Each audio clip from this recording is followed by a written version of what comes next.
সময় যতই এগোচ্ছে ততই এই ট্যাংরা কাণ্ড নিয়ে যে রহস্য সেটা আরো বেশি ঘনীভূত হচ্ছে। কেন এত ঘনীভূত হচ্ছে রহস্য, কি বলছেন তদন্তকারী আধিকারিকেরা, চলুন এক নজরে দেখাই। বিষক্রিয়ায় মৃত্যুর উল্লেখ রয়েছে ময়না তদন্তের রিপোর্টে। ট্যাংরা কাণ্ড এবং 2 পা, ঠোঁট, বুক এই 3টে জায়গায় আঁচড়ের ক্ষত চিহ্ন মিলেছে।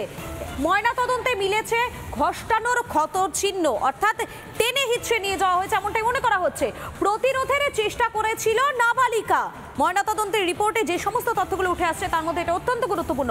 ক্ষত চিহ্ন দেখে নিশ্চিত করেছেন এই বিষয়টি তদন্তকারী যারা আধিকারিকেরা রয়েছেন তারা কার্যত এটা নিশ্চিত করে দিয়েছেন। এবং এর পাশাপাশি জোর করে বিষ খাওয়ানো হয়েছিল কি কিশোরীকে, এটা হচ্ছে প্রশ্ন। ময়নাতদন্তের প্রাথমিক রিপোর্ট হাতে আসার পর কেন জোর করা হয়েছিল নাবালিকাকে, এটা আরো গুরুত্বপূর্ণ প্রশ্ন। কেননা যে সমস্ত তথ্যগুলো সামনে আসছে তাতে এই প্রশ্নটা খুবই গুরুত্বপূর্ণ যে পরিবারের চরম যে সিদ্ধান্ত, সেই সিদ্ধান্ত কি মানতে চায়নি এই নাবালিকা এবং সে কারণে কি তার উপর জোর করা হয়েছিল, উঠছে প্রশ্ন। ট্যাংরার ঘটনাক্রম নিয়েও পুলিশ কিন্তু যথেষ্ট ধন্দে রয়েছে। কেন ধন্দে রয়েছে, কি কারণ? কেননা 16 তারিখ থেকে এই যে ট্যাংরাতে যে বাড়ি, সেই বাড়ির সিসিটিভি কিন্তু পুরোপুরিভাবে নিষ্ক্রিয় করা হয়েছিল। এরপরে যেমনটা জানা যাচ্ছে 16 তারিখের আগে কেউ কি এসেছিল এই বাড়িতে, কারো উপস্থিতি কি হয়েছিল, কেউ বা কারা কি এসেছিল, এই বিষয়টিও কিন্তু ভাবাচ্ছে এই মুহূর্তে তদন্তকারীদের। পুরনো ফুটেজ উদ্ধারের চেষ্টা করছে ইতিমধ্যে পুলিশ। কেননা যেমনটা এখনো পর্যন্ত জানা যাচ্ছে যদি পুরনো ফুটেজটা কোনোভাবে উদ্ধার করা যায়, 16 তারিখের আগের ফুটেজ উদ্ধার করা যায়, তাহলে হয়তো বোঝা যেতে পারে যে এই 16 তারিখের আগে ট্যাংরাতে এই দে পরিবারে অন্য কেউ এসেছিল কিনা, অন্য কারোর উপস্থিতি ছিল কিনা, এই বিষয়টি কিন্তু পরিষ্কার হতে পারে বলে মনে করছেন তদন্তকারী আধিকারিকেরা।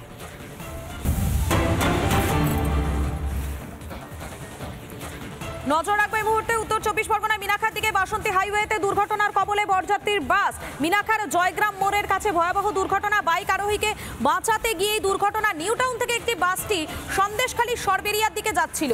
মিনাখার জয়গ্রামের কাছে একটি মোটর বাইককে বাঁচাতে গিয়ে দুর্ঘটনা, নিয়ন্ত্রণ হারিয়ে পরপর 3টি বাড়িতে ধাক্কা মারে বাসটি। ঘটনাস্থলে এক মহিলা সহ মৃত্যু হয় 3 জনের। দুর্ঘটনায় আহত হয়েছেন কমপক্ষে 20 জন। আহতদের মধ্যে 4 জনের অবস্থা আশঙ্কাজনক। একটা বাইক সামনে পড়েছিল, শুনলাম এসে একটা বাইক সামনে পড়েছিল, বাইকটার সঙ্গে জোরপূর্বে অ্যাক্সিডেন্ট হয়ে ওদের ওই যে ড্রাইভার নেশা করে এসছে, খুব নেশা করে এসছে, ওরা হচ্ছে গিয়ে কোন বিয়ে বাড়িতে গিয়েছিল বলে শুনলাম, বাস মেরেছে। দুখানা ঘরে হচ্ছে গিয়ে পাকার দোকান ছিল, দুখানা দোকানই ভাঙা গেছে একদম, আর 4-5 জন ডেথ হয়েছে। আচ্ছা, এখন হচ্ছে যে 15-16 জন তো এখানে আছেন, এটা মানুষরা বিশেষ করে এখানকার বিধায়কের হাজবেন্ড, সভাপতি, আমাদের যুব নেতৃত্ব, তারা সবাই সাহায্য করেছেন। হাসপাতাল কর্তৃপক্ষ, পুলিশ প্রশাসন, থানার আইসি, এখন আমরা কিন্তু এসপিকে ফোনও করেছিলাম।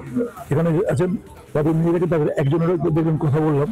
এখন বুঝতে পারছি না, আমি না গিয়ে চোয়াল থেকে বলছে রক্ত বেরোচ্ছে, তো ভালো জায়গা দরকার হলে আমরা আমাদের ওখানে ওখানে বন্যা অ্যাপেলোতে ভর্তি করে ব্যবস্থা করছি, কারণ ওই নিয়ে আছে সব রকম সাহায্য করার জন্য। দেখবেন আমরা সবাই অ্যাপেলোতে সব এখানে যারা আছেন যেটাকে মৃত্যুর জন্য একটা সরকারি সিস্টেমই আছে, তার বিষয়টা করা হয়।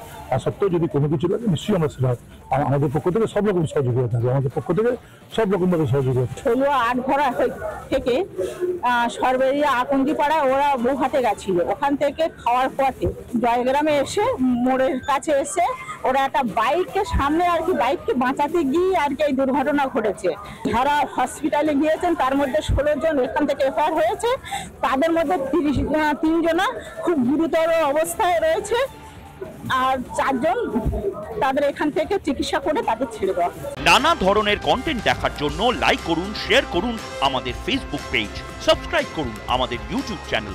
পাশাপাশি অন্যান্য ব্রেকিং নিউজের জন্য অবশ্যই চোখ রাখুন রিপাবলিক বাংলায়।